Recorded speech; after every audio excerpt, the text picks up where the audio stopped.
Hello everyone. Today we are going to study about multiple choice question based on the chapter Human Eye and Colorful World. So let us start. The question number 1 is when the wavelength of a color of light is higher, the refractive index is. जब हमारे पास जो light का कोई particular colour है उसकी wavelength जो है वो हायर होगी तो रिफ्रैक्टिव इंडेक्स क्या होगा. सो फर्स्ट ऑप्शन है स्मॉलर, बी ऑप्शन है लार्जर, सी ऑप्शन है कांस्टेंट, डी ऑप्शन है none of these. As we know that the color of visible light depend upon its wavelength. Each color has a different wavelength. Red has the longest wavelength and violet has the shortest wavelength. When all the waves are seen together, they make a white light. जैसा कि हम जानते हैं white light जो होती है उसमें 7 colour होते हैं और जो हमारे पास उन 7 कलर की डिफरेंट वेवलेंथ होती है और जो रेड कलर होता है उसकी सबसे ज़्यादा वेवलेंथ होती है और वायलेट जो होती है उसकी सबसे कम वेवलेंथ होती है.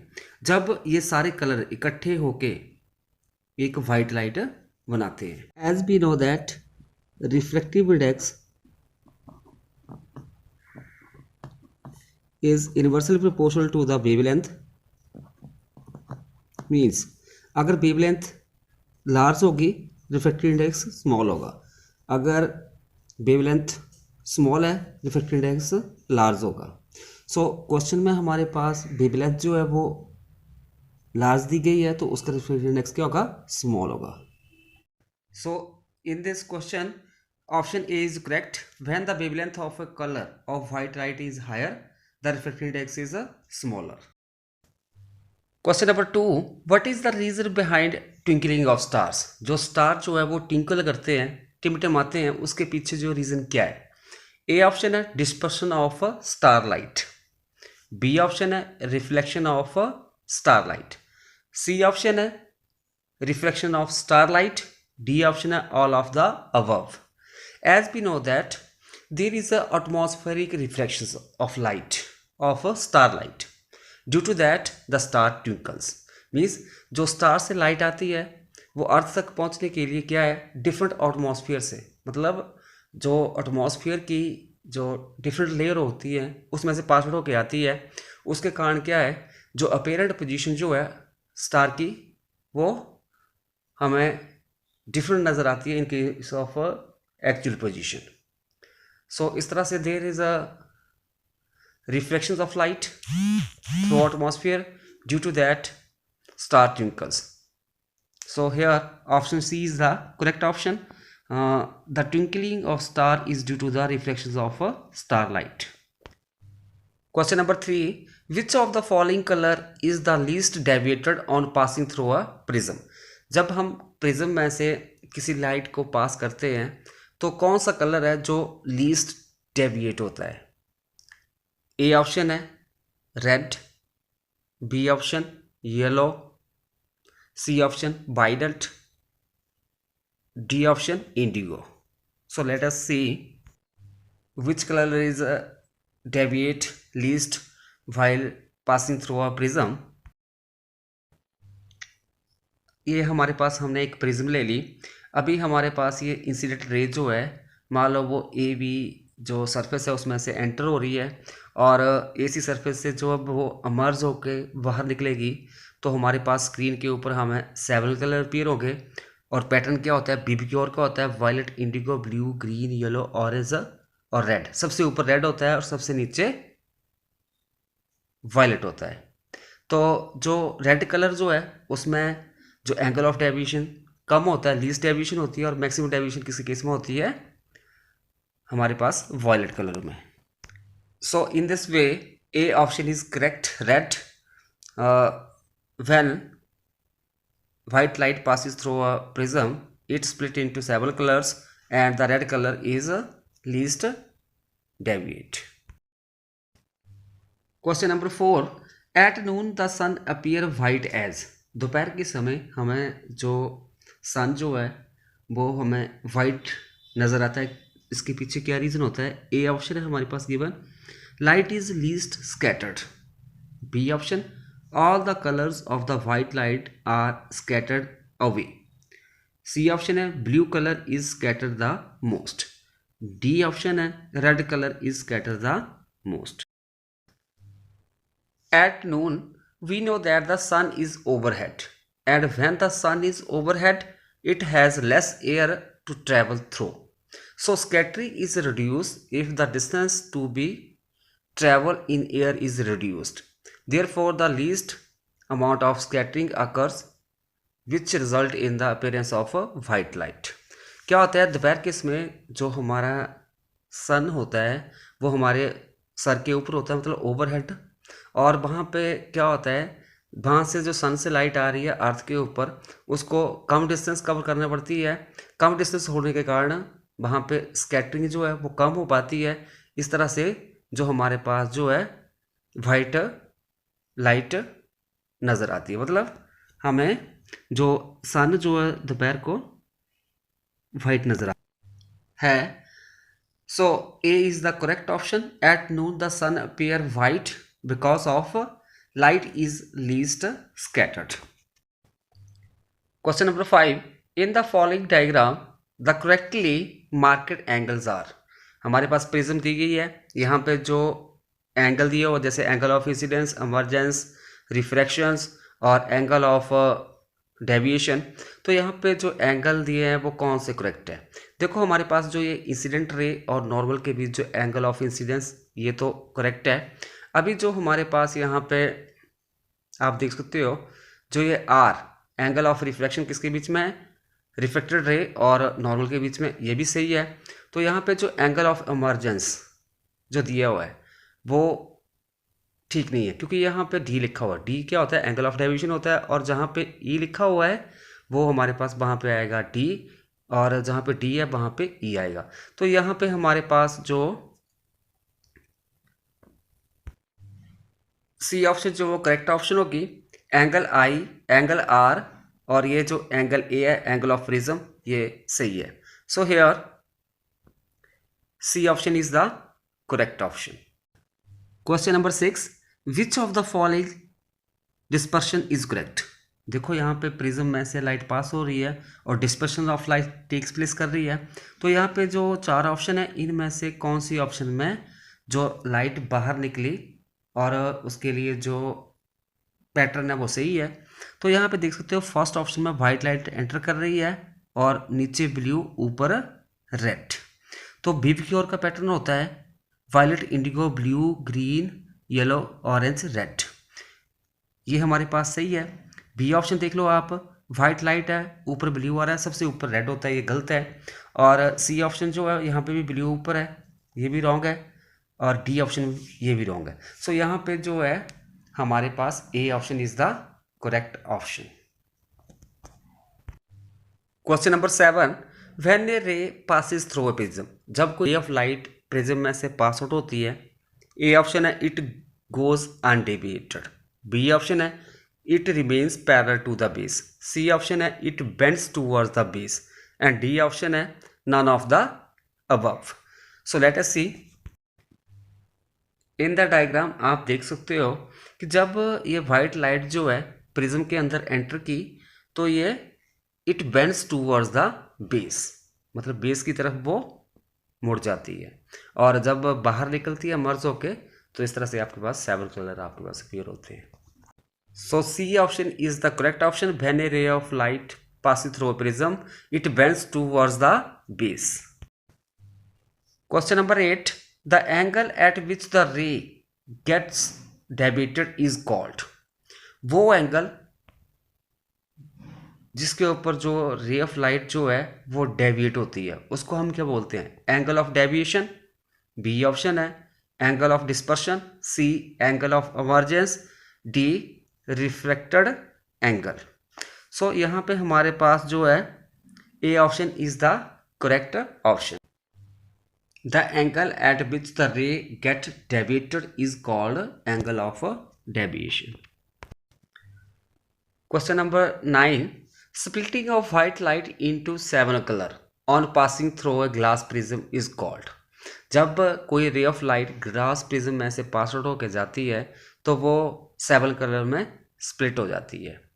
तो उस फिनोमेना को हम क्या बोलते हैं? ए ऑप्शन है reflection, B option refraction, C option scattering, D option dispersion. As we know that when a ray of light enter in the prism, after entering it emerges out and there is a spectrum of color is obtained. This of spectrum, that is Vibgyor, is obtained on the other side of the prism, and this splitting of white light into its constituent colors is known as the dispersion of light. जो ये phenomena होता है इसको हम क्या बोलते हैं? Dispersion of light. So here D option is the correct option, dispersion of light. Question number 10. A transparent reflecting material which is bounded by two plane reflecting surfaces is called. A option prism, B convex lens, C glass slab, D none of these. A reflecting material which is bounded by two planes reflecting surfaces is known as the prism. So here in this question, A option is the correct option, prism. Question number 11. The ratio of real depth to the apparent depth is called. A option is refractive index, B option critical angle, C option lateral displacement, and D option is none of these. जो हमारे पास मान लो हमने क्या किया, एक coin को डाल दिया बकेट में, ठीक है। तो जब आप उसको व्यू करोगे तो वो जो है कॉइन जो है वो आपको सम रेज्ड, मतलब थोड़ा उसकी अपेरेंट पोजीशन जो होगी सम रेज्ड, मतलब आपको थोड़ा ऊपर दिखाई देगा वो। तो जो जहाँ पे एक्चुअली वो कहाँ पे बॉटम में है तो वो उसकी क्या आ गई आपके पास रियल डेप्थ होगी कॉइन की, जहाँ पे वो आपको अपीयर हुआ है वो अपेरेंट डेप्थ है, और इन दोनों की रेशियो जो है उसको क्या बोलते हैं हम? Refractive index. So here in this question the ratio of real depth to the apparent depth is called refractive index. So A is the correct option, refractive index. Question number 12. A student traces the path of a ray through a glass prism for 4 different values of angle of incidence. On analyzing the diagrams, he is likely to conclude that the emergent ray, A option is always parallel to the incident ray, B option is always perpendicular to the incident ray, C option is always parallel to the incident ray, D option always bend at an angle to the direction of incident ray. So in this question D option is the correct option. Question number 13. The sky appear dark to passenger flying at high altitude mainly because. जो high altitude के ऊपर जो passenger होते हैं, मतलब आसमान में sky में, तो उनको वहाँ पे जो स्काई जो है किस तरह से अपीयर होता है, डार्क अपीयर होता है. उसके पीछे रीज़न क्या होता है? ए ऑप्शन है scattering of light is not enough at such Heights, मतलब जो स्कैटरिंग ऑफ लाइट जो होती है उस हाइट के ऊपर ज़्यादा नहीं होती है. B option there is no atmosphere at greatest height, तो वहाँ पे ग्रेटेस्ट हाइट के ऊपर एटमॉस्फेयर नहीं होता है. See the size of the molecules of is smaller than the wavelength of the visible light. D option है the light get scatters towards the earth. So यहाँ पे हमारे पास जो ऑप्शन ए जो है करेक्ट ऑप्शन होगी. The sky appear dark to the passenger flying at very high altitude mainly because scattering of light is not enough at such heights. Question number 14. Rainbow is form due to the. जो rainbow form होता है वो किसके कारण form होता है, मतलब उसके पीछे जो फिनोमेना क्या है? ए ऑप्शन थी है scattering and refraction, B option है total internal reflection and dispersion, C option है रिफ्लेक्शन ओनली, डी ऑप्शन है डिफ्रैक्शन एंड डिस्पर्शन. जो रेनबो फॉर्म होता है in that case total internal reflection होती है और साथ में dispersion of light. So here B is the correct option. Rainbow is formed due to the total internal reflection and dispersion of light.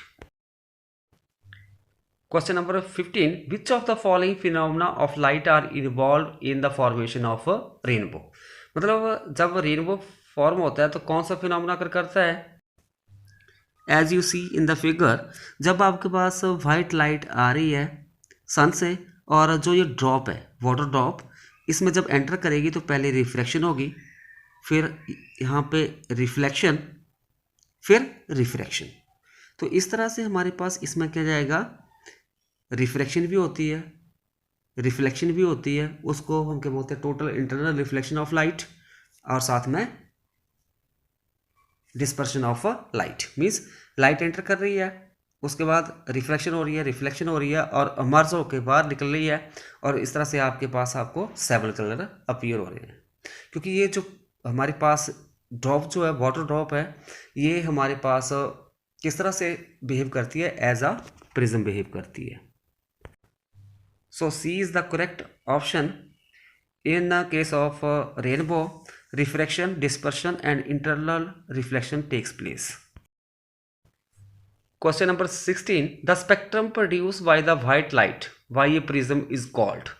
जो spectrum produce होता है जब prism में से वाइट लाइट पास आउट होती है, तो वहाँ पे आपको एक क्या है, सेवरल कलर अपीयर होते हैं, वो एक स्पेक्ट्रम बनता है. वो किस तरह का होता है? ए ऑप्शन है pure spectrum, B impure spectrum, C जो है मोनोक्रोमेटिक स्पेक्ट्रम, डी जो है नन ऑफ द अबव. क्योंकि हमारे पास क्या है, जो हमें कलर नज़र आते हैं बाहर सेवरल कलर, तो उनके जो मतलब जो बाउंड्री जो होती है वो क्लियर नहीं होती है. ठीक है. सो जो स्पेक्ट्रम टेन होगा वो किस तरह का होगा, impure spectrum. So here B is the correct option. The spectrum produce by white light by a prism is called impure spectrum. Question number 17. The sunlight which reaches earth is yellowish rather than white. It is because due to scattering the sunlight is deficient in A option है violet color, B indigo color, C blue color, D violet indigo and blue color. जो हमारे पास sunlight जो है हमारे अर्थ के ऊपर पहुंचती है वो हमें येलोइश टाइप की नज़र आती है वाइट की बजाय. सो इसके पीछे क्या होता है, ये किसके कारण होता है, due to scattering of light. कौन कौन से कलर की स्कैटरिंग होती है, violet, indigo and blue colour के कारण. So here D is the correct option. Question number 18. Red lights is used as universal indicator for danger. It is because जो red light होती है उसको हम यूनिवर्सल इंडिकेटर के रूप में यूज करते हैं for danger colour, because A option है red light has least wavelength and scatter most. ये ऑप्शन गलत है. बी ऑप्शन है red light has maximum wavelength and scatter most. ये भी गलत है. सी ऑप्शन है red light has maximum wavelength and scatter least.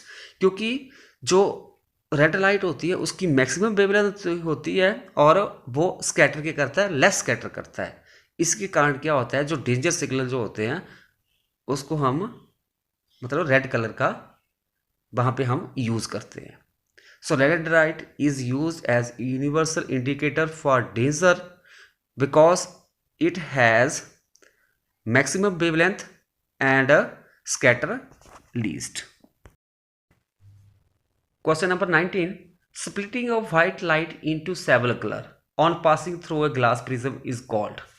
जब आपके पास कोई वाइट लाइट प्रिज्म में से पास आउट होती है और वहाँ पे आपके पास सेवरल कलर अपीयर होते हैं, उसको हम क्या बोलते हैं, that is known as the dispersion of light. So D option is the correct option. Question number 20. In which of the following cases will no dispersion takes place when sunlight passes through it. जब sunlight pass करेगी, जो हमारे पास ये chart दिए हुए हैं, 3 prism दी गई है, एक ग्लास स्लैब दी गई है, तो हमारे पास क्या है, वहाँ पे डिस्पर्शन ऑफ लाइट हो. मतलब जो लाइट जब एंटर कर रही है बाहर जब निकले तो उसके 7 कलर। हम जानते हैं कि जब प्रिज्म में लाइट एंटर करती है तो जो बाहर निकलती है तो उसके 7 कलर अपीयर होते हैं, तो वहाँ पर डिस्पर्शन ऑफ लाइट एक्सपीरियंस करती है। बट जो हमारे पास ग्लास स्लैब है, इन दैट केस जो लाइट एंटर करेगी वाइट लाइट, तो जो मर्ज होकर लाइट बाहर निकलेगी वो भी किस तरह की होगी, वाइट लाइट होगी, तो वहाँ पर डिस्पर्शन ऑफ लाइट नहीं होती है। So here B is the correct option.